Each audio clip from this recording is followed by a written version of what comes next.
முதல் முறையாக கடன் பெறுபவர்களின் விண்ணப்பத்தை சிபில் ஸ்கோர் அடிப்படையில் நிராகரிக்கக்கூடாது என மத்திய நிதியமைச்சகம் வங்கிகளுக்கு அறிவுறுத்தியுள்ளது. இதுகுறித்து விரிவாக பார்க்கலாம் இந்த தொகுப்பில். தனிநபர்கள் கடன் பெறும்போது அவர்களுக்கு சிபில் ஸ்கோர் மதிப்பீடு அவசியமாகிறது. சிபில் ஸ்கோர் என்பது கடனை திருப்பிச் செலுத்தும் திறன் அவரிடம் உள்ளதா என்பதை வங்கிகளும் நிதி நிறுவனங்களும் அறிந்து கொள்வதற்கான மதிப்பீடாக உள்ளது. ஒரு நபரின் சிபில் ஸ்கோர் எவ்வளவு சிறப்பாக இருக்கிறதோ அந்த அளவிற்கு கடனை பெறும் தகுதியை அவர் பெற்றிருக்கிறார் என்பது அர்த்தம். சிபில் ஸ்கோர் சிறப்பாக இருக்கும் பட்சத்தில் கிரெடிட் கார்டுகள் எளிதாக கிடைக்கும் என்பது மட்டுமின்றி வங்கிகளும் நிதி நிறுவனங்களும் குறைந்த வட்டியில் போட்டி போட்டுக்கொண்டு கடன் வழங்க முன்வரும் என்பது நிதர்சனம். அப்போது அதிக தொகையை கடன் பெறுவதற்கான வாய்ப்பு அதிகரிப்பதோடு ப்ராசஸிங் ஃபீ எனப்படும் செயலாக்க கட்டணத்தை தள்ளுபடி செய்யவும் வாய்ப்புண்டு. டிரான்ஸ்யூனியன் சிபில், எக்ஸ்பீரியன், CRIF, எக்விஃபாக்ஸ் போன்ற நிறுவனங்கள் ரிசர்வ் வங்கியின் அனுமதியுடன் கிரெடிட் ஸ்கோரை மதிப்பீடு செய்யும் கிரெடிட் பியூரோக்களாக செயல்படுகின்றன. இவற்றில் டிரான்ஸ்யூனியன் சிபில் என்ற நிறுவனம் பொதுவாக அனைவரும் அறிந்த சிபில் ஸ்கோர் என்ற கிரெடிட் மதிப்பீட்டை வழங்குகிறது. இந்நிறுவனங்கள் கிரெடிட் ஸ்கோரை 300 முதல் 900 வரையிலான 3 இலக்க எண்களில் மதிப்பீடு செய்து வழங்குகின்றன. இதில் 720 முதல் 900 வரை கிரெடிட் ஸ்கோர் வைத்திருப்பவர்களுக்கு கடன் பெறுவது எளிதாக இருக்கும். அதே நேரம் புதிதாக பணியமர்த்தப்பட்ட தொழிலாளர்கள் மற்றும் இதுவரை கடன் வாங்காதவர்களுக்கு கிரெடிட் ஸ்கோர் கணக்கிட முடியாது. அப்படிப்பட்டவர்களுக்கு கடன் கிடைப்பது கடினமாக இருந்து வந்தது. இந்நிலையில் முதன்முறையாக கடன் பெறுபவர்களுக்கு குறைந்தபட்ச சிபில் ஸ்கோர் தேவையில்லை என நிதித்துறைக்கான மத்திய இணையமைச்சர் பங்கஜ் சௌத்ரி விளக்கமளித்துள்ளார். மக்களவையில் பேசிய அவர் சிபில் ஸ்கோர் தொடர்பான ரிசர்வ் வங்கியின் நிலைப்பாட்டை விவரித்தார். அப்போது கடன் கோரி முதல் முறையாக விண்ணப்பிப்பவர்களுக்கு சிபில் ஸ்கோர் குறைவாகவோ அல்லது பூஜ்ஜியமாகவோ இருந்தால் அதை காரணம் காட்டி விண்ணப்பத்தை நிராகரிக்க கூடாது என வங்கிகள் மற்றும் நிதி நிறுவனங்களுக்கு அறிவுறுத்தினார். கடன் விண்ணப்பங்களுக்கு குறைந்தபட்ச சிபில் ஸ்கோரை ரிசர்வ் வங்கி நிர்ணயிக்கவில்லை என்றும் அவர் குறிப்பிட்டார். இதன் மூலம் புதிதாக கடன் பெறுபவர்களுக்கு சிபில் ஸ்கோர் ஒரு பெரிய பிரச்சனையாக இருக்காது. அதே நேரம் வங்கிகளும் நிதி நிறுவனங்களும் விண்ணப்பதாரரின் கடன் திரும்ப செலுத்தும் திறனை மதிப்பாய்வு செய்யும் என்பது குறிப்பிடத்தக்கது. ஹைட்ரோ கார்பன் ஆய்வுக்கு அனுமதி அளிக்கப்பட்டுள்ளதாக செய்தி வெளியான நிலையில் எந்த பகுதிகளிலும் ஹைட்ரோ கார்பன் திட்டங்களுக்கு அனுமதி வழங்கப்படாது என தமிழ்நாடு அரசு திட்டவட்டமாக தெரிவித்துள்ளது.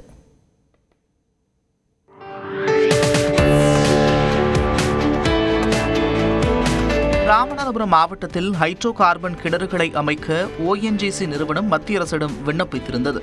இதற்கு மத்திய அரசு அனுமதி அளித்ததை தொடர்ந்து ONGC நிறுவனம் இந்த திட்டத்திற்காக தமிழ்நாடு அரசிடம் சுற்றுச்சூழல்துறை அனுமதி கோரி விண்ணப்பித்தது.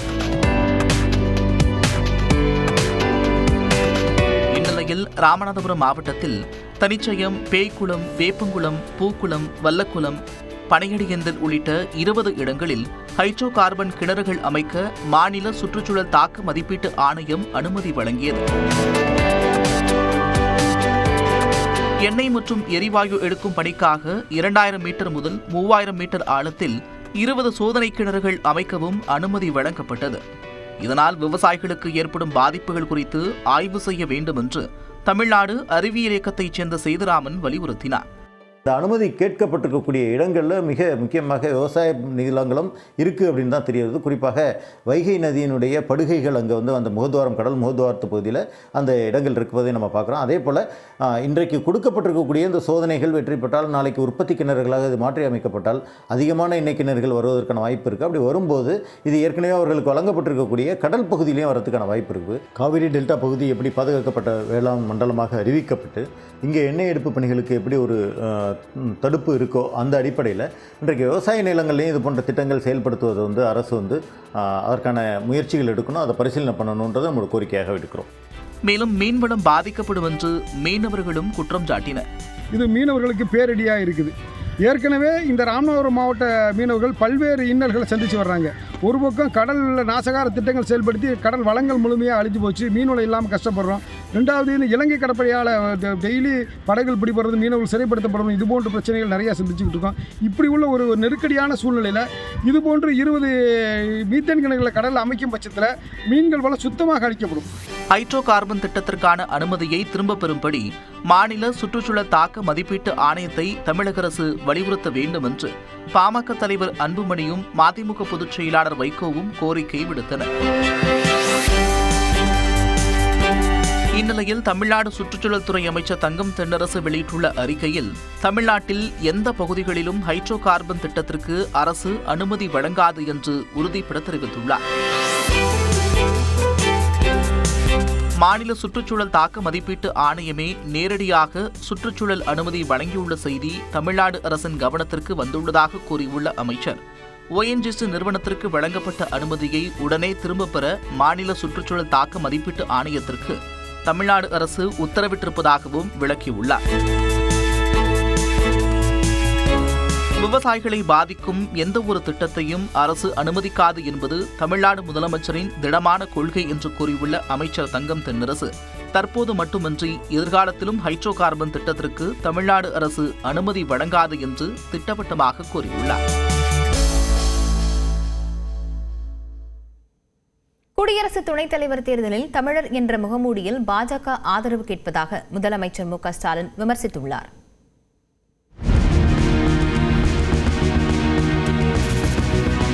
குடியரசு துணைத் தலைவர் தேர்தல் அடுத்த மாதம் 9ஆம் தேதி நடைபெறும் நிலையில் பாஜக கூட்டணி சார்பில் மகாராஷ்டிரா மாநில ஆளுநர் CP ராதாகிருஷ்ணனும் காங்கிரஸ், திமுக உள்ளிட்ட எதிர்க்கட்சிகளின் இந்தியா கூட்டணி சார்பில் முன்னாள் உச்சநீதிமன்ற நீதிபதி சுதர்ஷன் ரெட்டியும் போட்டியிடுகின்றனர். இந்நிலையில் தமிழ்நாடு வந்த சுதர்ஷன் ரெட்டி முதலமைச்சர் மு.க. ஸ்டாலின் உள்ளிட்ட இந்தியா கூட்டணி கட்சி தலைவர்களை சந்தித்து ஆதரவு திரட்டினார்.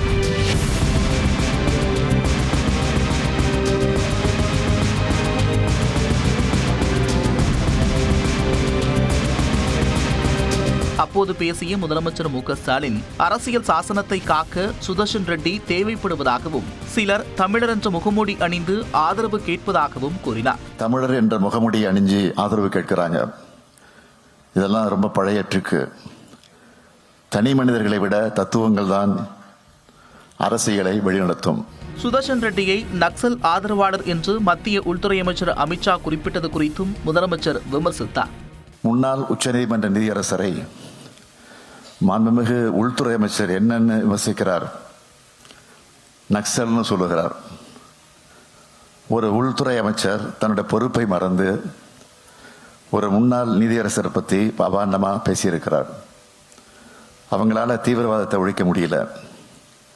அந்த கையாலாகாத நிலையை மறைக்க நீதியரசர் மேல பழி போட்டு தப்பிக்க பார்க்கறாங்க. தொடர்ந்து பேசிய சுதர்ஷன் ரெட்டி தான் எந்த கட்சியிலும் இல்லை என்றார். I may not belong to any political party. True.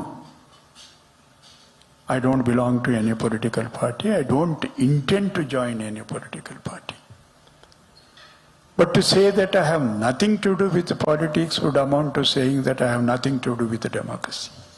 I promise you, it's a solemn promise, that I would not let you down. And I would not let down this instrument of Constitution of India. இதனையடுத்து செய்தியாளர்களை சந்தித்த சுதர்ஷன் ரெட்டி தேசிய ஜனநாயக கூட்டணியில் அங்கம் வகிக்கும் சந்திரபாபு நாயுடுவிடம் ஆதரவு திரட்டுவது குறித்த கேள்விக்கு பதிலளித்தார். Political parties are not members of the Electoral College. She is a member of the Electoral College. It is the members of the parliament who are required to elect their vice president. முன்னதாக திமுக கூட்டணியில் உள்ள மதிமுக, விசிக, இடதுசாரிகள் உள்ளிட்ட கட்சிகள் சுதர்ஷன் ரெட்டிக்கு சால்வை அணிவித்து வரவேற்பு அளித்தனர். திருச்சியில் எதிர்க்கட்சித் தலைவர் எடப்பாடி பழனிசாமி பரப்புரை செய்யவிருந்த பகுதியில் நுழைந்த ஆம்புலன்ஸை அதிமுகவினர் அடித்து சேதப்படுத்தினர். என்ன நடந்தது பார்க்கலாம் இந்த தொகுப்பில்.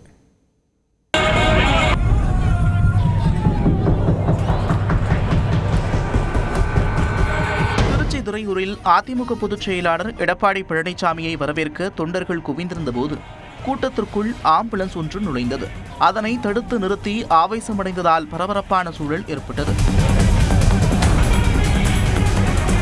எடப்பாடி பழனிசாமியின் பரப்புரையில் ஆம்புலன்ஸ் நுழைவது இது முதல் முறையல்ல. கடந்த 18ஆம் தேதி வேலூர் மாவட்டம் அணைக்கட்டு பகுதியில் எடப்பாடி பழனிசாமி பரப்புரை மேற்கொண்ட போது கூட்டத்திற்குள் ஆம்புலன்ஸ் ஒன்று புகுந்தது. அப்போது ஆத்திரமடைந்த எடப்பாடி பழனிசாமி தனது பரப்புரையை இடையூறு செய்ய திமுக அரசு அவசர ஊர்தியை ஏவி விடுவதாக குற்றம் சாட்டினார். நான் ஒவ்வொரு கூட்டத்திலையும் பார்க்கிறேன், கிட்டத்தட்ட ஒரு 20-30 கூட்டத்தில் இது மாதிரி ஆம்புலன்ஸ் விடுறது, வேணா கூட்டத்தில் கலாட்டா பண்றது. இந்த அரசாங்கம் ஒரு கேவலமான அரசாங்கம். தில்லு திராணி தெம்பு இருந்தா அரசியலே தான் எடுத்து பார்க்கணும். மக்கள் குழுமி இருக்கிற கூட்டத்தில் விட்டு மக்களுக்கு ஒரு கஷ்டத்தை உண்டாக்கி இதில் ஏதாவது மக்கள் அடிபட்டது யார் பொறுப்பு? அப்போதே ஆம்புலன்ஸை தாக்க அதிமுகவினர் சிலர் முற்பட்ட போது ஓட்டுநரை மிரட்டும் துணியில் எடப்பாடி பழனிசாமி எச்சரிக்கை விடுத்தார். ஒவ்வொரு முறையும் ஆள் இல்லாத ஆம்புலன்ஸ் இயக்கிட்டு தம்பி கம்முன்று போங்க, இந்த நம்பரை குறிச்சு வச்சுங்க, நம்பர் குறிச்சுக்கீங்க, நம்பரை குறிச்சு போலீஸ் ஸ்டேஷன் கம்ப்ளைண்ட் கொடுங்க. ஏய் தம்பி எதுவும் பண்ணாதீங்க. அடுத்த இருக்க ஆம்புலன்ஸ் வந்தா ஆம்புலன்ஸ் பேஷண்ட் ஏத்திட்டு போற மாதிரி தான் இருக்கும்.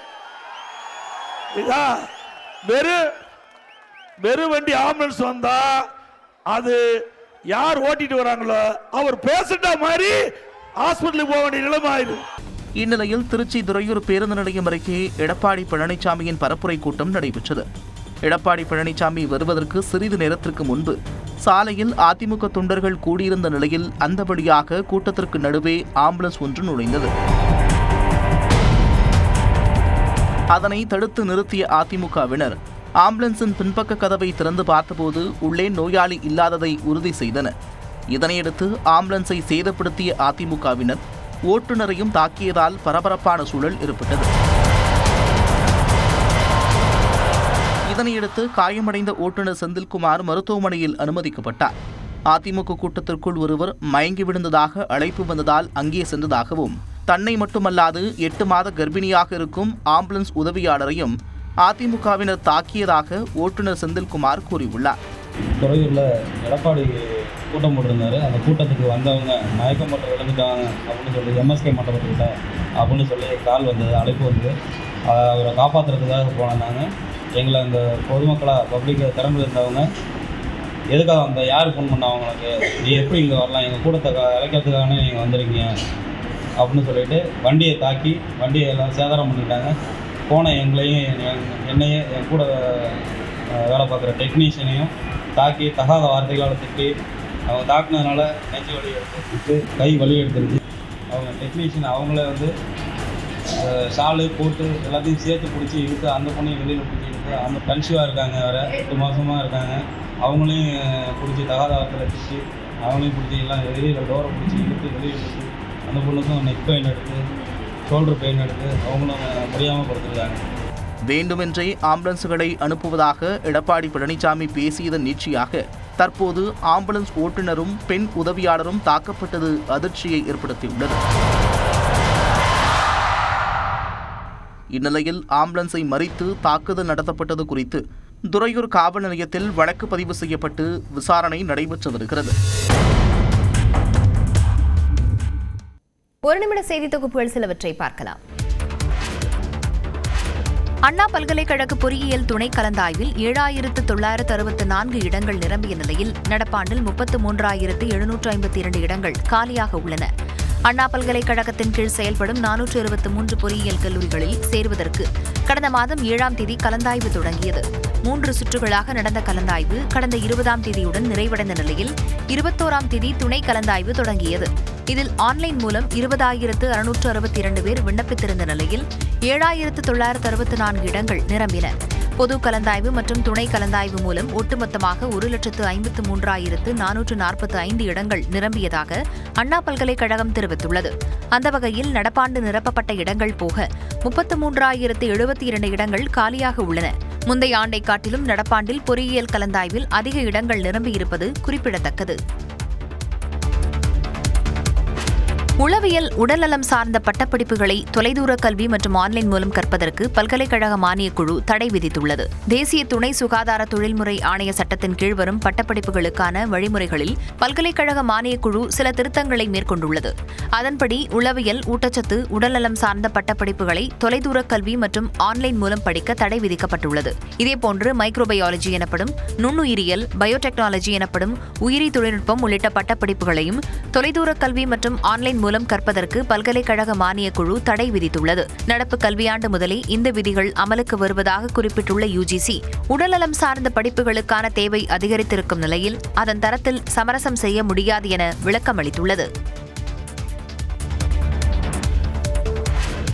திமுக திமுக முப்பெரும் விழாவில் கனிமொழிக்கு பெரியார் விருது வழங்கப்படும் என்று அறிவிக்கப்பட்டுள்ளது. கரூரில் அடுத்த மாதம் 17ஆம் தேதி திமுக முப்பெரும் விழா நடைபெறுகிறது. இதற்கான ஏற்பாடுகளை திமுக தலைமை மேற்கொண்டு வருகிறது. இந்த விழாவையொட்டி ஆண்டுதோறும் வழங்கப்படும் விருதுகளுக்கான அறிவிப்பை திமுக தலைமை கழகம் வெளியிட்டுள்ளது. அதன்படி திமுக துணை பொதுச் செயலாளரும் நாடாளுமன்ற குழு தலைவருமான கனிமொழிக்கு பெரியார் விருது வழங்கப்பட உள்ளது. பாளையங்கோட்டை நகராட்சி முன்னாள் தலைவர் சுப சீதாராமனுக்கு அண்ணா விருதும், முன்னாள் எம்எல்ஏ சோமா ராமச்சந்திரனுக்கு கலைஞர் விருதும், தலைமை செயற்குழு உறுப்பினர் குளித்தலை சிவராமனுக்கு பாவேந்தர் விருதும் வழங்கப்பட உள்ளது. இதேபோல சட்டப்பேரவை முன்னாள் கொறடா மருதூர் ராமலிங்கத்துக்கு பேராசிரியர் விருதும், முன்னாள் அமைச்சர் பொங்கலூர் பழனிசாமிக்கு மு.க. ஸ்டாலின் விருதும் வழங்கப்படும் என்று திமுக தலைமை அறிவித்துள்ளது.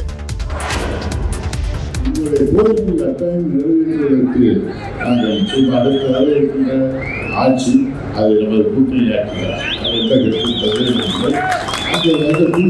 ஆட்சி அமைகின்ற பொழுது நீங்கள் இங்கே வைத்திருக்கிற தீர்மானத்தை எல்லாம் செயல்படுத்துவதற்கு அதற்கு உறுதுணையாக இருந்தார்கள், ஒட்டுதுணையாக இருப்போம் என்பதை மட்டும் தெரிவித்து அதிமுக தனி பெரும்பான்மையோடு நம்முடைய பாரதிய ஜனதா கட்சியுடைய கூட்டணியோடு அருமையண்ணன் ஜான் பாண்டியன் அவர்கள், அருமை ஐயா ஜி.கே. வாசன் அவர்கள் அத்துணை கட்சிகளோடு சேர்ந்து இந்த ஆட்சியை தனி பெரும்பான்மையோடு அமைப்பார்கள் என்ற நல்ல செய்தியை அங்கே எடப்பாடியார் எல்லா பக்கத்திலும் சொல்லிக் கொண்டு வருகிறார்கள். தமிழ்நாட்டில் ஒரு நல்ல ஆட்சியை உருவாக்க வேண்டும். பாரத நரேந்திர மோடி அவருடைய தலைமையிலே ஒரு தமிழகத்திலும் ஆட்சி மாற்றம் வர வேண்டும். அண்ணன் இபிஎஸ் அவர்கள் முதலமைச்சராக வர வேண்டும் என்று பேசும்போது சொன்னது, நம்மை பார்த்து எல்லாரும் விசிலடிச்சாங்க குஞ்சுகள் என்று சொல்லிவிடக்கூடாது. நாம் ஒரு மாற்றத்தை ஏற்படுத்தக்கூடிய அளவுக்கு நாம் ஒன்றுபட வேண்டும் என்று சொன்னார்கள். என்னை பொறுத்தவரைக்கும் 2வது மாநாட்டில் அவர் பேசும்பொழுது அவருடைய தொண்டர்கள்லாம் மெச்சூர்ட் ஆகிட்டாங்க. ஆனால் இவர் விசிலடிச்சாங்க குஞ்சுகள் போன்று பேசிவிட்டாரோ அப்படிங்கிற எண்ணத்தை தான் எனக்கு தருகிறது. முதலமைச்சர் ஸ்டாலினையும் திமுகவையும் கடுமையாக விமர்சித்து தாவேக தலைவர் விஜய் பேசியிருந்த நிலையில் அவருக்கு அமைச்சர் அன்பில் மகேஷ் தந்த பதிலே இது. சென்னையில் செய்தியாளர்களை சந்தித்த அவர் முதலமைச்சரை தனது சிறுவயதிலிருந்து பார்த்து வளர்ந்தவர் விஜய் என்றும் கூறினார். ஒரு இயக்கத்துடைய தலைவர் ஒரு 50 ஆண்டு காலம் பொது வாழ்க்கைக்கு உங்களுக்கே தெரியும். அவர் எப்படியெல்லாம் அடிபட்டு இன்னைக்கு இந்த இடத்துல நிற்கிறாரு தெரியும். ஸோ அப்படி வரும்பொழுது அப்படிப்பட்டவர் இந்த மாதிரி பேசுறது அவருக்கே அது உகந்ததா? அதான் புதுசாக எங்கேருந்து வரல. தமிழர் கலைஞரோட அந்த குடும்பம் பழகிய குடும்பம் தான், தமிழ்நாட்டுடைய முதலமைச்சரோடு பழகிய குடும்பம் தான், மாண்பு துணை முதலமைச்சரோட நண்பராக பழகிய குடும்பம் தான். ஆனால் இன்றைக்கு நாமும் ஒரு கட்சி ஆரம்பித்து விட்டோமே என்பதற்காக இது போன்று வசைப்பாடுவது என்பது அது ஏற்கத்தக்கதா என்பதை அவரும் அவருடைய தொண்டர்களும் அது உணர்ந்து கொள்ள வேண்டும். இதனிடையே முதலமைச்சரை அங்கிள் என்று குறிப்பிட்ட தாவேக தலைவர் விஜயின் பேச்சை கண்டித்து மதுரையின் பல்வேறு பகுதிகளிலும் திமுக இளைஞரணி சார்பாக போஸ்டர் ஒட்டப்பட்டுள்ளது. வாட் ப்ரோ, ஓவர் ப்ரோ, அடக்கி வாசிங்க ப்ரோ என்ற வாசகம் அதில் இடம்பெற்றுள்ளது. தாவேக மாநாட்டில் விஜயகாந்த் குறித்து விஜய் பேசியதற்கு பிரேமலதா விஜயகாந்த் முன்பு வரவேற்பு தெரிவித்திருந்த நிலையில் தற்போது விஜயை விமர்சித்து பேசியிருக்கிறார். கேப்டனும் அவர் எஸ்ஐசி சாரும் 17 படங்கள் அவங்க 2 பேரும் இணைஞ்சு ஒர்க் பண்ணியிருக்காங்க. கேப்டனுடைய சின்ன கேரக்டர் மொத்தமே விஜய் பண்ணியிருக்காரு. இது இப்போ விஜய் வளர்ந்து இன்னைக்கு அரசியலில் இருக்கிறதுனால பத்திரிகையாளர்களாக உங்களுக்கு இது வித்தியாசமாக தெரியலாம். ஆனால் எங்களுக்கு விஜய் எங்கள் பையன் மாதிரி, அவர் அண்ணன் சொன்னால் அவர் தம்பி தாங்க. அதில் எந்த மாற்று கருத்து கிடையாது. அவர் அண்ணன் சொல்லும்போது நாங்கள் அவரை தம்பின்னு சொல்கிறோம், அவ்வளோதானே கண்டி. அதுக்காக எங்கள் வாக்குகளை அவர் எடுக்கிறாருன்னா அதெல்லாம் மக்களும் ஏற்றுக்க மாட்டாங்க. எங்கள் கழகத்தில் இருக்கிற யாருமே அதை பொருட்படுத்த மாட்டாங்க. ஏன்னா கேப்டன் நடிகராக எவ்வளோ உழைத்து இன்னைக்கு கட்சி தலைவராகி மக்களுக்கு தன் வாழ்நாள் முழுவதும் அர்ப்பணித்து உதவிகளை வழங்கி மக்களுக்கு ஒரு பிரச்சனைனா வேட்டியை கட்டி இறங்குற முதல் தலைவர் கேப்டன் அவர்கள். தமிழ்நாட்டில் அனைத்து பிரச்சனைக்கும் முதல் ஆளாக நின்றவர் கேப்டன். அதனால கேப்டனை யாரோடையும் கம்பேர் பண்ணக்கூடாதுங்க. அது தவறான முன்னுதாரணம் ஆயிரும். அதனால யாரும் கேப்டன் இடத்தை ஃபுல்ஃபில் பண்ண முடியாது. கேப்டனுக்கு நிகர் கேப்டன் மட்டுமே. இந்த மாத இறுதியுடன் ஓய்வு பெறும் சட்டம் ஒழுங்கு டிஜிபி சங்கர் ஜிவாலுக்கு புதிய பொறுப்பு வழங்கப்பட உள்ளதாக தகவல் வெளியாகியுள்ளது. தமிழ்நாடு காவல்துறையில் சட்டம் ஒழுங்கு டிஜிபியாக சங்கர் ஜிவால் கடந்த 2023ஆம் ஆண்டு ஜூன் மாதம் 30ஆம் தேதி பதவியேற்றார். அவருடைய பதவிக்காலம் வருகிற 31ஆம் தேதியுடன் முடிவடைகிறது. டிஜிபி சங்கர் ஜிவால் ஓய்வு பெறுவதை தொடர்ந்து புதிய சட்டம் ஒழுங்கு டிஜிபியாக யார் வருவார் என்ற எதிர்பார்ப்பு எழுந்துள்ளது. அதே நேரம் டிஜிபி சங்கர் ஜிவால் வரும் 29ஆம் தேதியே பணி ஓய்வு பெற திட்டமிட்டுள்ளதாகவும் இதற்கான கோப்பில் முதலமைச்சர் கையெழுத்திட்டுள்ளதாகவும் தகவல் வெளியாகியுள்ளது. மேலும் பதவி ஓய்வு பெறும் டிஜிபி சங்கர் ஜிவாலுக்கு புதிய பொறுப்பு வழங்க தமிழ்நாடு அரசு திட்டமிட்டுள்ளதாகவும் கூறப்படுகிறது. தீயணைப்பு ஆணையம் என்ற புதிய அமைப்பை உருவாக்க அரசு திட்டமிட்டுள்ளதாகவும் அந்த ஆணையத்தின் தலைவராக சங்கர் ஜிவாலை நியமிக்க திட்டமிட்டிருப்பதாகவும் தகவல்கள் வெளியாகியுள்ளன. குடியரசு துணைத் தலைவராக இருந்த ஜெகதீப் தன்கரை பதவி விலக வைத்து அவரை வீட்டுக் காவலில் வைத்திருப்பதாக விசிக தலைவர் திருமாவளவன் குற்றம் சாட்டியுள்ளார். தூத்துக்குடியில் செய்தியாளர்களை சந்தித்த அவர் தன்கரின் தற்போதைய நிலை என்ன என்றே தெரியவில்லை என்று கூறினார். ஏற்கனவே துணைத் தலைவராக குடியரசு துணைத் தலைவராக இருந்தவரை திரு தன்கர் அவர்களை அச்சுறுத்தி பணி விலக வைத்திருக்கிறார்கள். இப்போது வீட்டு காவலில் சிறை வைத்திருக்கிறார்கள். இந்தியாவின் குடியரசு துணைத் தலைவருக்கே இந்த கதி என்றால் குடிமக்களின் நிலை என்ன என்பதை எண்ணி பார்க்க வேண்டும். குடியரசு துணைத் தலைவர் பதவிக்கு தமிழர் என்ற அடையாளத்தை முன்னிறுத்துவதால் எந்த பயனும் இல்லை என்று திருமாவளவன் தெரிவித்தார். தமிழர் ஒருவரை குடியரசு துணைத் தலைவராக ஆக்குவோம் என்று சிலர் இங்கே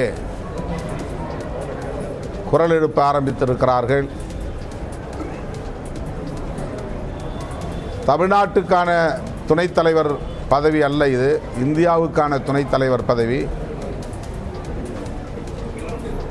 எனவே இதில் தமிழர் என்கிற அடையாளம் முன்னிறுத்தப்படுவதிலே எந்த பொருளும் இல்லை. முழு சுதந்திரத்துடன் அரசியலமைப்பு சட்டத்தை பாதுகாக்கக்கூடிய ஒருவர்தான் குடியரசு துணைத் தலைவராக பதவியேற்க வேண்டும் என்றும் கூறினார். மதுரையில் திடீரென கொட்டி தீர்த்த மழையால் வெப்பம் தணிந்து குளிர்ச்சியான சூழல் நிலவியது. அண்ணா பேருந்து நிலையம், கோரிப்பாளையம், KK நகர், மாட்டுத்தாவணி, தெப்பக்குளம், தெற்குவாசல், அவனியாபுரம் உள்ளிட்ட நகரின் பெரும்பாலான பகுதிகளிலும் புறநகர் பகுதிகளிலும் இடி மின்னலுடன் மழை பெய்தது.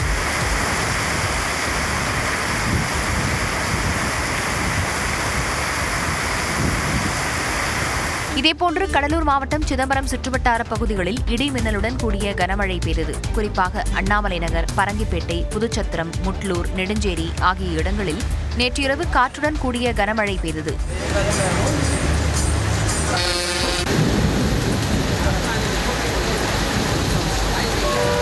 வடமேற்கு வங்கக்கடல் பகுதியில் இன்று காற்றழுத்த தாழ்வு பகுதி உருவாகக்கூடும் என வானிலை ஆய்வு மையம் தெரிவித்துள்ளது. தமிழகம் மற்றும் புதுச்சேரியில் ஒரு வாரத்திற்கு மிதமான மழை பெய்யக்கூடும் என்றும் சென்னையில் மிதமான மழைக்கு வாய்ப்பிருப்பதாகவும் கணித்துள்ளது. புதுச்சேரியின் ஏனாம் பகுதியில் நடுக்கடலில் உள்ள ONGC நிறுவனத்தின் எரிவாயு குழாயில் தீ விபத்து ஏற்பட்ட சம்பவம் பரபரப்பை ஏற்படுத்தியுள்ளது. ஏனாம் பிராந்தியத்தில் ONGC நிறுவனம் கடலில் எரிவாயு குழாய் அமைத்துள்ளது. இந்நிலையில் இப்பகுதியில் நடுக்கடலில் உள்ள எரிவாயு குழாயில் திடீர் கசிவால் தீ விபத்து ஏற்பட்டதாக கூறப்படுகிறது. இதனையடுத்து ONGC நிறுவன அதிகாரிகள் எரிவாயு சப்ளையை நிறுத்தி தீ விபத்தை தடுத்து நிறுத்தினர். இந்நிலையில் புதுச்சேரி அரசின் டெல்லி பிரதிநிதி மல்லாடி கிருஷ்ணாராவ் அதிகாரிகளுடன் படகில் சென்று ஆய்வு செய்தார். அப்போது தீ விபத்தில் 1 கிலோமீட்டர் தூரத்திற்கு மாங்க்ரோவ் காடுகள் எரிந்து சாம்பலாகி இருப்பது தெரியவந்தது. இதனிடையே இந்த சம்பவம் குறித்து விரிவான விசாரணைக்கு உத்தரவிடப்பட்டுள்ளது.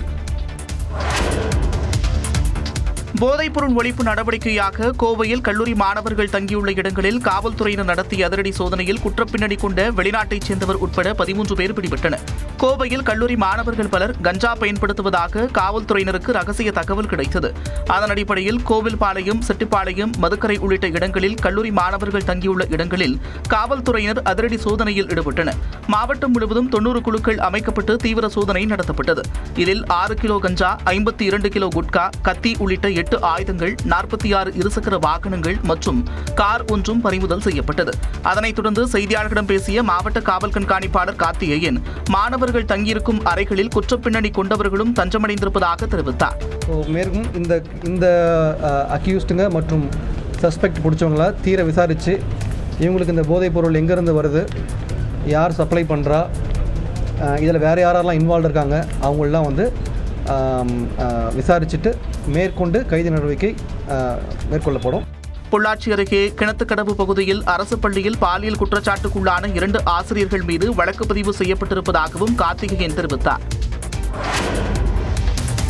நெல்லை அருகே குடும்ப தகராறில் மனைவி மற்றும் இளைய மகனை பெட்ரோல் ஊற்றி எரித்துவிட்டு முதியவர் தற்கொலைக்கு முயன்ற சம்பவம் பரபரப்பை ஏற்படுத்தியது.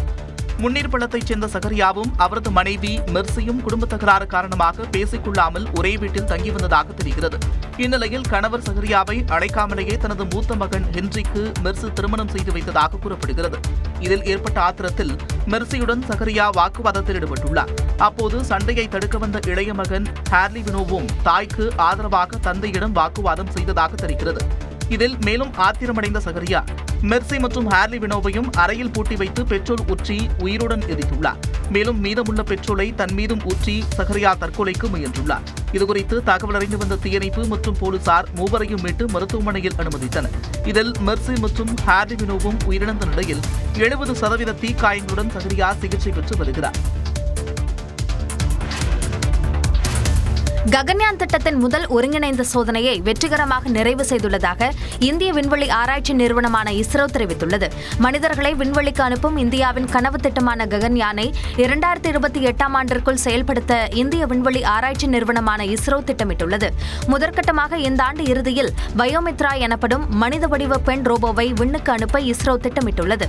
இந்த நிலையில் ககன்யான் திட்டத்தில் விண்வெளி வீரர்கள் பயணிக்கும் விண்கலத்தை தரையிறக்கும் சோதனை நடைபெற்றது. ஹெலிகாப்டர் மூலம் விண்கலம் கொண்டு செல்லப்பட்டு வானிலிருந்து பாராசூட் மூலமாக பாதுகாப்பாக தரையிறக்கப்பட்டு சோதித்து பார்க்கப்பட்டது. இஸ்ரோ, இந்திய விமான மற்றும் கடற்படைகள், கடலோர காவல் படை, DRDO ஒருங்கிணைந்து நடத்திய சோதனை வெற்றி பெற்றதாக தெரிவிக்கப்பட்டுள்ளது. முதலில் விண்வெளிக்கு பயணித்தது ஹனுமன்தான் என பள்ளி மாணவர்கள் மத்தியில் முன்னாள் மத்திய அமைச்சர் அனுராக் தாக்கூர் பேசியது சர்ச்சையை ஏற்படுத்தியுள்ளது. இமாச்சல பிரதேசத்தில் தேசிய விண்வெளி தினத்தையொட்டி நடைபெற்ற நிகழ்ச்சியில் பங்கேற்ற அவர் நமது பாரம்பரியம், கலாச்சாரம் மற்றும் அறிவை பாடப்புத்தகங்களுக்கு அப்பால் தேட வேண்டும் என்றார். அறிவியல் என்பது கட்டுக்கதை அல்ல என மத்திய முன்னாள் அமைச்சர் அனுராக் தாக்கூருக்கு நாடாளுமன்ற திமுக குழு தலைவர் கனிமொழி பதிலளித்துள்ளார். எக்ஸ் பக்கத்தில் பதிவிட்டுள்ள அவர், பள்ளி மாணவர்கள் மத்தியில் விண்வெளிக்கு முதலில் பயணித்தவர் ஹனுமன் என பேசியிருப்பது வருத்தமளிப்பதாக கூறியுள்ளார். வகுப்பறைகளில் இளம் மனங்களை தவறாக வழிநடத்துவது நமது அரசியலமைப்பில் பொதிந்துள்ள அறிவு, பகுத்தறிவு மற்றும் அறிவியல் மனப்பான்மையை அவமதிக்கும் செயல் என்றும் தெரிவித்துள்ளார். கன்னியாகுமரி மாவட்டம் குளித்துறை மேற்கு ரயில் நிலையம் பராமரிப்பின்றி இருப்பதாக பயணிகள் அதிருப்தி தெரிவித்துள்ளனர். தமிழ்நாடு, கேரளாவை இணைக்கும் இந்த ரயில் நிலையத்தில் குடிநீர், கழிவறை, இருக்கைகள் உள்ளிட்ட அடிப்படை வசதிகளை பயன்படுத்த முடியாத நிலையில் இருப்பதாக புகார் கூறியுள்ளனர். திருவனந்தபுரம் கோட்ட ரயில்வே கட்டுப்பாட்டில் இருப்பதால் ரயில் நிலைய வளர்ச்சி பராமரிப்பு பணிகளில் பாரபட்சம் காட்டப்படுவதாகவும் குற்றச்சாட்டு எழுந்திருக்கிறது. இந்நிலையில் அடிப்படை வசதிகளை மேம்படுத்துவதுடன் ரயில் நிலையம் செல்லும் சாலையை சீரமைக்க வேண்டும் என்று மக்கள் கோரிக்கை விடுத்துள்ளனர். கள்ளக்குறிச்சி அருகே பெருவங்கூர் கிராமத்தில் குடிநீர் குழாய் அமைப்பதற்காக சாலையை தோண்டி தேர் திருவிழாவை தடை செய்ய முயற்சிப்பதாக கிராம மக்கள் குற்றம் சாட்டியுள்ளனர். கிராமத்தில் இரும்பு குழாய்களின் வாயிலாக குடிநீர் சீராக வந்து கொண்டிருக்கும் நிலையில் அதற்கு மாற்றாக பிளாஸ்டிக் குழாய் அமைக்கும் பணிக்காக சிமெண்ட் சாலைகள் உடைக்கப்பட்டுள்ளன. இந்நிலையில் மாரியம்மன் கோவில் திருவிழா தொடங்கவிருக்கும் நிலையில் தெருக்கள் முழுக்க பள்ளம் தோண்டி வைத்திருப்பதால் பணிகளை விரைந்து முடிக்க பொதுமக்கள் கோரிக்கை விடுத்துள்ளனர். நாகை மாவட்டம் பொறவாச்சேரியில் மகளிர் சுகாதார வளாகம் பராமரிப்பின்றி இருப்பதாக பெண்கள் குற்றம் சாட்டியுள்ளனர். 2 லட்சம் ரூபாய் செலவில் கட்டப்பட்ட இந்த வளாகம் முறையாக பராமரிக்கப்படாததால் கதவுகள் உடைந்துவிட்டன. மேலும் மின் மோட்டார், மின் விளக்குகள் உள்ளிட்டவை திருடப்பட்டுள்ளன. இதனால் மகளிர் சுகாதார வளாகத்தை பெண்கள் பயன்படுத்த முடியாத சூழல் உள்ளது. தேனி மாவட்டம் உத்தமபாளையம் அருகே கார்கள் இருசக்கர வாகனத்தின் மீது டிராக்டர் மோதிய விபத்தில் ஒருவர் பலத்த காயமடைந்தார். கம்பத்திலிருந்து உத்தமபாளையத்திற்கு செங்கல்லோடு ஏற்றி வந்த டிராக்டர் அனுமந்தப்பட்டியில் உள்ள பேருந்து நிறுத்தத்தின் அருகே 2 கார்கள் இருசக்கர வாகனத்தின் மீது மோதியது. இந்த விபத்தில் இருசக்கர வாகனத்தில் வந்த கம்பத்தைச் சேர்ந்த முத்துக்குமார் என்பவர் பலத்த காயமடைந்தார். செங்கல்லோடு ஏற்றி வந்த டிராக்டர் முற்றிலுமாக சேதமடைந்தது. மதுரை கேப்புதூர் பகுதியில் பட்டப்பகலில் இருசக்கர வாகனத்தை திருடிச் சென்ற இளைஞர் CCTVயால் பிடிபட்டார். சங்கர் நகரைச் சேர்ந்த செல்வகுமார் வீட்டின் முன்பு தனது இருசக்கர வாகனத்தை நிறுத்தியிருந்தார். 1 மணி நேரம் கழித்து வந்து பார்த்தபோது இருசக்கர வாகனம் காணாமல் போனது குறித்து காவல் நிலையத்தில் புகார் அளித்தார். CCTVகளை ஆராய்ந்த காவலர்கள் திருட்டில் ஈடுபட்ட கண்ணனேந்தல் பகுதியைச் சேர்ந்த 19 வயதான நந்தகுமாரை கைது செய்து சிறையில் அடைத்தனர். புதுக்கோட்டை மாவட்டம் அறந்தாங்கியில் 1000க்கும் மேற்பட்ட பெண்கள் ஆதிபராசக்தி ஆலயத்திற்கு கஞ்சி கலயம் எடுத்து சிறப்பு வழிபாடு நடத்தினர். குட்டைக்குளம் பகுதியில் அமைந்துள்ள மேல்மருவத்தூர் ஆதிபராசக்தி ஆலயத்தில் 37வது ஆண்டாக ஆடிப்பூர கஞ்சி கலயம் மற்றும் பாலாபிஷேக விழா நடைபெற்றது. இதற்காக ராஜேந்திர சோழீஸ்வரர் கோவிலிலிருந்து பக்தர்கள் கஞ்சி கலயம் சுமந்து வந்தனர். அவர்கள் கோவிலை அடைந்ததும் அம்மனுக்கு சிறப்பு அபிஷேக ஆராதனைகள் நடைபெற்றன. சேலம் தாதகாப்பட்டி அருகே நகை அடகு கடை உரிமையாளர் வீட்டில் பெட்ரோல் குண்டு வீசப்பட்டதில் 2 இருசக்கர வாகனங்கள் சேதமடைந்தன. சீரங்கன் தெருவில் வசிக்கும் திருத்தணி செல்வம் அதே பகுதியில் நகை அடகு கடை நடத்தி வருகிறார். நள்ளிரவில் வீட்டினுள் புகை வந்ததால் கதவை திறந்து பார்த்தபோது இருசக்கர வாகனங்கள் தீப்பற்றி எரிந்து கொண்டிருந்ததால் தண்ணீர் ஊற்றி அணைத்தார். அருகே கண்ணாடி பாட்டில் உடைந்த நிலையில் இருந்ததால் காவல் நிலையத்தில் புகார் அளித்தார். அதன் அடிப்படையில் பெட்ரோல் குண்டு வீசியது யார் என்று விசாரணை நடைபெறுகிறது.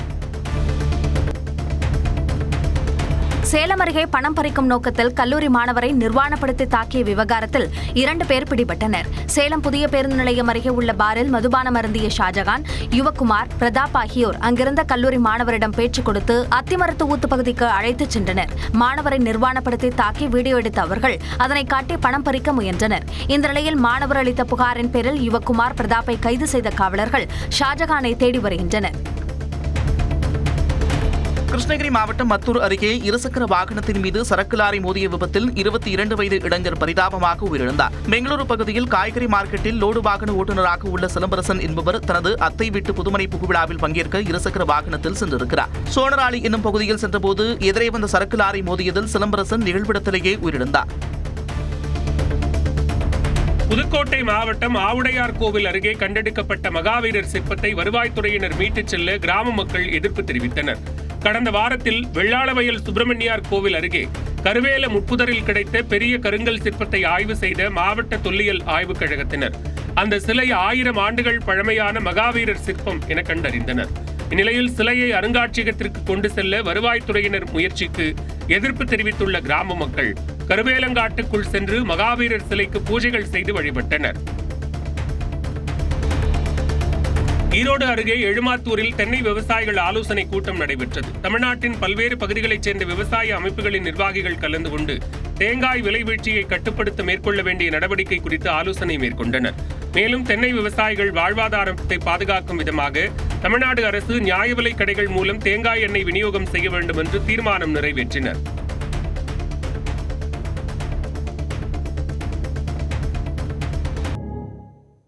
எக்ஸ்பிரஸ் 18 செய்திகள் சிலவற்றை பார்க்கலாம். சேலம் அருகே உள்ள மல்லூர் பேரூராட்சி அரசு மேல்நிலைப் பள்ளியில் 50 ஆண்டுகளுக்கு பிறகு முன்னாள் மாணவர்கள் சந்திப்பு நிகழ்ச்சி நடைபெற்றது. கடந்த 1975ஆம் ஆண்டு படித்த மாணவர்கள் தற்போது வெவ்வேறு துறைகளில் பணியாற்றி வரும் சூழலில் தங்கள் குடும்பத்தினரோடு மீண்டும் பள்ளிக்கு வருகை தந்து நண்பர்களை அடையாளம் கண்டு மகிழ்ந்தனர். தங்களுக்கு பாடம் நடத்திய ஆசிரியர்களோடு கேக் வெட்டி ஒருவருக்கொருவர் அன்பை பரிமாறிக்கொண்டனர். மேலும் தங்களது பள்ளிக்கு நிதி உதவியும் வழங்கினர். சென்னை அடுத்த திருவேற்காட்டில் தேநீர் அருந்திக் கொண்டிருந்த இறைச்சிக்கடை உரிமையாளரை தெருநாய் கடித்தது.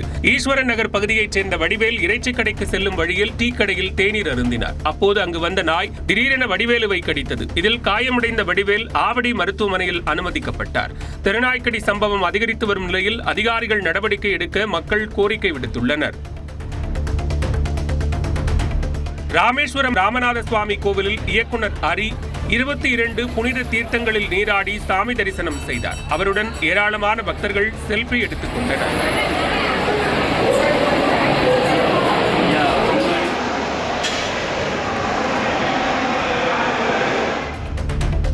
தஞ்சையில் சிவனடியார்களின் 4வர் வீதி விழா விமர்சையாக நடைபெற்றது. சைவ சமயத்தை வளர்த்த திருஞான சம்பந்தர், திருநாவுக்கரசர், சுந்தரர், மாணிக்கவாசகர் ஆகியோரை புகழும் வகையில் 2வது ஆண்டாக நடைபெற்ற வீதி விழாவில் சிவனடியார்கள் உள்ளிட்டோர் தேவாரம், திருவாசகத்தை தலையில் சுமந்து ஊர்வலமாக சென்றனர்.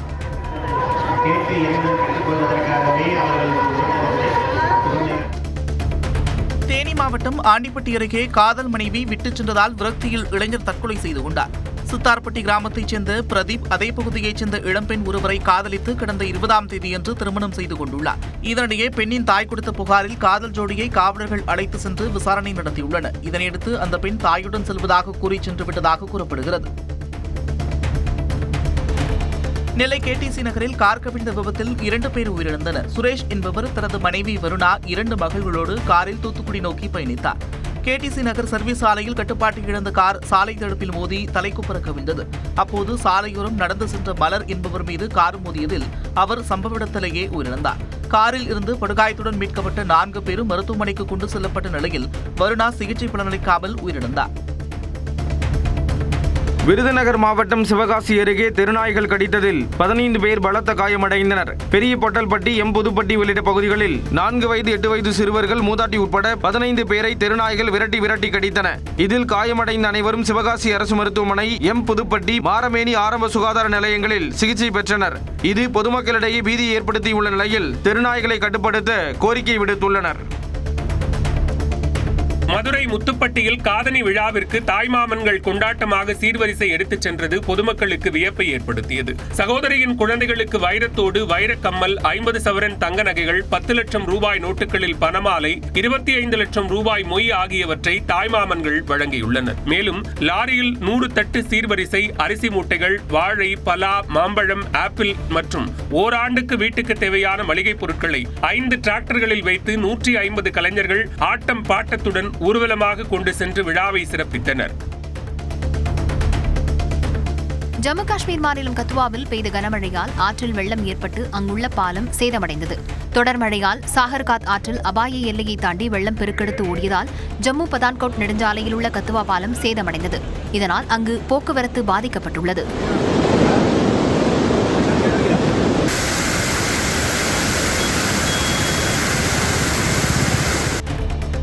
ஒடிஷா மாநிலம் கோராப்புட்டில் துடுமா அருவியை படம் பிடிக்க நண்பர்களுடன் சென்ற சாகர் என்ற யூடியூபர் வெள்ளத்தில் அடித்து செல்லப்பட்ட அதிர்ச்சியூட்டும் காட்சிகள் வெளியாகியுள்ளது.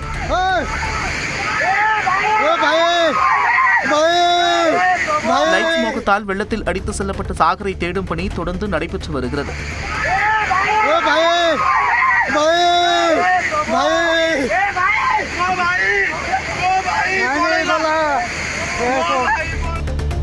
ஹவுதி கிளர்ச்சியாளர்களின் தாக்குதலுக்கு பதிலடியாக ஏமன் தலைநகர் சனாவில் இஸ்ரேல் வான்வெளி தாக்குதலை தொடுத்தது. இதில் மின் உற்பத்தி நிலையங்கள், கச்சா எண்ணெய் சேமிப்பு கிடங்குகள் உட்பட பல்வேறு கட்டமைப்புகள் சேதமடைந்தன. 2 பேர் உயிரிழந்ததாக முதற்கட்ட தகவல் வெளியாக இருக்கும் நிலையில் உயிரிழப்புகள் மேலும் அதிகரிக்கும் என்று அஞ்சப்படுகிறது.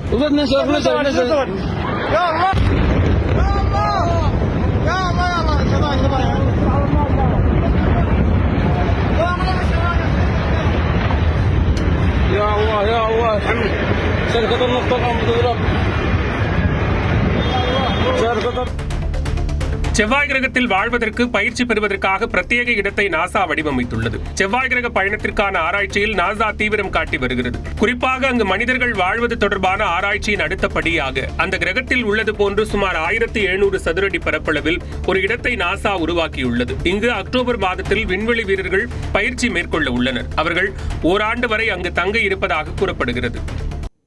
சென்னை அம்பத்தூரில் குடும்ப பிரச்சனையை தீர்த்து வைப்பதாக கூறி வீட்டில் சிறப்பு பூஜை நடத்திய பூசாரி நூதன முறையில் நகைகளை கொள்ளையடித்துள்ளார். கலசத்திற்குள் நகைகள் இருப்பதாக பெண்ணை நம்ப வைத்த பூசாரி காவல்துறையினரிடம் சிக்கியது எப்படி? இந்த தொகுப்பில் பார்க்கலாம். சென்னை அம்பத்தூர் டீச்சர்ஸ் காலனி பகுதியைச் சேர்ந்தவர் ஷகிலா. இவர் அம்பத்தூர் எம்கேபி நகரில் உள்ள நாகாத்தம்மன் கோவிலுக்கு சென்று வருவது வழக்கம். தன் குடும்ப பிரச்சனை குறித்து கோவில் பூசாரியான அதே பகுதியைச் சேர்ந்த லோகேஷிடம் கூறியுள்ளார் ஷகிலா. பரிகாரம் செய்தால் குடும்பத்தில் உள்ள குழப்பங்கள் தீரும் என லோகேஷ் கூறியதை நம்பி கடந்த ஜூன் மாதம் வீட்டில் பூஜைக்கு ஏற்பாடு செய்துள்ளார். அப்போது லோகேஷ் திருஷ்டி கழிப்பதாக கூறி பூஜையில் வைத்திருந்த கலசத்தில் ஷகிலா அணிந்திருந்த நகைகளை கழற்றி போட கூறியுள்ளார். ஷகிலாவும் 2 தங்க செயின்கள், 1 மோதிரம் என 5 சவரன் நகைகளை கலசத்திற்குள் போட்டுள்ளார். இந்த கலசத்தை நான் கூறும் வரை திறக்கக்கூடாது என கூறி பூஜையை முடித்து சென்று விட்டார் லோகேஷ். இந்த நிலையில் பண தேவைக்காக நகையை அடமானம் வைக்க கலசத்தை திறந்தபோது அதனுள் நகைகள் இல்லை. இதனால் அதிர்ச்சி அடைந்த ஷகிலா நகைகள் மாயமானது குறித்து லோகேஷிடம் முறையிட்டுள்ளார்.